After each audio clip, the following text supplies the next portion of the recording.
외국인 쪽부터 보겠습니다. KB금융, 미래에셋증권, 우리금융지주까지 자리하고 있고요. 기관 쪽에서 보더라도 신한지주, KB금융까지 있습니다. 일부 대권 후보에서 이제 코스피 5천 시대 열겠다라고 이야기하기도 했었고요. 최근에 이제 대체거래소도 오픈을 했고 미국 증시에 대한 투자도 늘어났고 더불어서 이제 STO에 대한 기대감까지 같이 가져가게 되면서 전반적으로 증권주가 어느 순간 보니까 52주 신고가 기록하는 종목들이 많이 늘어나고 있습니다. 그래서 증권주에 대한 시각도 좀 달라질 수 있을지 체크해 보겠고요. SK텔레콤이 오늘 의외로 지금 외국인 상위 종목에 자리하고 있는 상황. 두 번째 기관 쪽에서는 오늘 엔터주 긍정적으로 보고 있습니다. 하이브가 이제 실적을 발표를 했죠. 사실 비수기가 1분기임에도 불구하고 매출 5천억 원을 넘기게 되면서 창사 이래 1분기 기준으로는 최고치를 기록했다라는 긍정적인 시각들도 같이 나오고 있는 상황입니다. 그럼 일단 오늘은 증권, 금융 전반적으로 좀 먼저 체크를 해보고 넘어가 보도록 하겠습니다. 개인들보다는 기관들이 사랑하는 쪽이긴 한데 개인들도 최근에는 은행에 넣고 이자를 받을 바에는 차라리 증권주나 뭐 보험주 사서 배당받자라는 시각들도 많이 좀 늘어나고 있는 것 같기는 해요. 그래서 차트가 좀 거의 비슷하게 흘러가는 것 같아서 일단 이 중에서 가장 탑픽 종목을 좀 뽑아본다면 어떤 종목을 좀 보고 계실까요? 네, 일단 증권주와 금융주는 좀 단순한 좀 비교 대상은 좀 아닐 것 같아요. 왜냐하면 작년에 실적 기조를 봤을 때는 4대 금융지주사들이 사실 시장 전망치를 크게 좀 상회하는 실적, 안정적인 EPS를 좀 보여줬던 그런 부분들이 있었고 여기 더해서는 뭐 총 주주 환원율을 좀 상향시키면서 주주들에게 많은 선물 보따리 좀 안겨줬던 그런 차이가 좀 있었고요.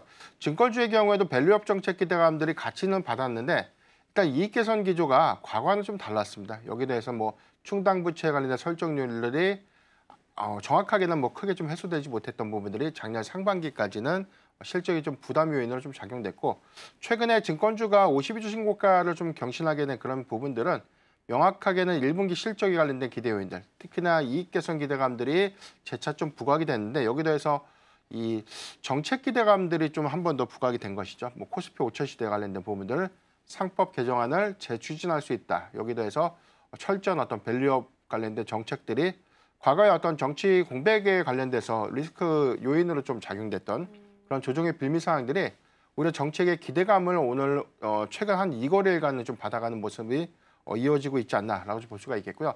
다만 연속성 관점에서 향후에도 전반적인 어떤 이익 개선 관점에서는 증권주는 한 두 가지 체크 포인트가 좀 있을 것 같아요. 첫 번째는 과거의 증권주들에 대한 실적 호황기 관점에서 보면 전체적으로 가장 중요한 게 증시 예탁금이 늘어야 됩니다.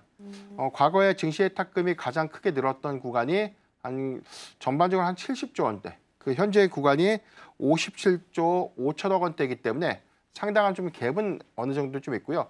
정상적으로 지수가 좀 상방으로 좀 이어지면서 증시 예탁금이 재차 좀 유입이 되고 여기다 해서 거래 대금이 재차 좀 늘어나는 부분들은 분명 증권주의 어떤 수수료와 어떤 이익 개선 부분이라든가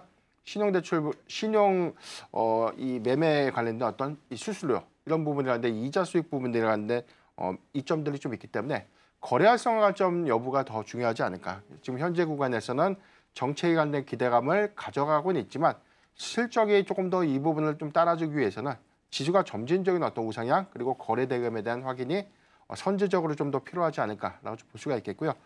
지금 금융지주사들의 경우에는 올해 1분기에 뭐 사상 최대의 실적 기조 정확하게 좀 잘 이어가고 있고 여기에 더해서도 올해 예상되는 총 주주 환원율이 한 45%에서 많게는 한 50%까지 좀 상향 제시가 됐는데 가장 중요한 부분들은 단기 순이익을 올해도 얼마만큼 더 내느냐 이 규모에 따라서 총 주주 환원율이 더 상향될 수 있기 때문에 일단 뭐 금융주주사들에 대한 이 정치 리스크가 수급 공백을 좀 맞았지만 장기적 관점에서의 관련된 기대 요인들 좀 주목해 보면 뭐 저는 뭐 금융주주사들을 증권주보다는 좀 더 매력적이지 않을까라고 좀 표현드리겠습니다. 네, 오히려 증권보다는 금융지주사 긍정적으로 좀 말씀을 해주셨고요. 사실 매기가 보험 쪽으로 좀 확산될까 했더니 뭐 그건 아닌 것 같고요. 그리고 지주사 쪽으로 봤을 때는 종목별로 일단은 좀 차별화가 나타나고 있어서 매기 확산이 좀 일어날 수 있을지도 같이 좀 보시면 좋지 않을까 싶습니다.